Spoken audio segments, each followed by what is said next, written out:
চন্দরার বয়স 17-18। স্বাস্থ্যবতী চেহারা, গোলগাল মুখ, ঠিক একটা নতুন নৌকার মতো। পৃথিবীর সব বিষয়ে তার একটা কৌতুক এবং কৌতূহল আছে।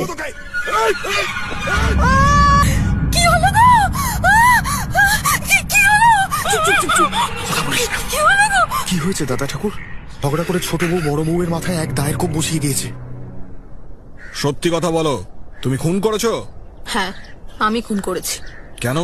আমি তাকে দেখতে পারতাম না। ঝগড়া হয়েছিল? না। সে তোমাকে প্রথমে মারতে এসেছিল?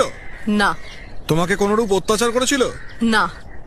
সাক্ষীর দিকে চেয়ে বলো, এ তোমার কে হয়? ও আমার স্বামী। ও তোমাকে ভালোবাসে না? হয় নাই। পুলিশকে বলবে বর্দি তোমার দিকে বঁটি নিয়ে তেড়ে এসেছিল। তুমি তখন নিজেকে বাঁচাতে দা দিয়ে ঠেকাতে গেছিলে। তখন ধস্তাধস্তিতে দা ছিটকে গিয়ে বর্দির মাথায় লেগেছে। পুলিশ যত যাই বলুক, তুমি কিন্তু এর বাইরে কিচ্ছু বলবে না, ঠিক আছে? দারুণ ভালোবাসি। তুমি ওকে ভালোবাসো না? খুব ভালোবাসি। তুমি যে অপরাধ স্বীকার করছো তার শাস্তি কি জানো? ফাঁসি। তোমায় পড়ি সাহেব, তাই দাও আমায়। ফাঁসির সাজা হলো চন্দরার। ভীষণ সত্যের হাত থেকে কি করে রক্ষা পাওয়া যায়, অথচ মিথ্যে যে তার চেয়েও ভীষণ হতে পারে তা তার মাথায় ছিল না।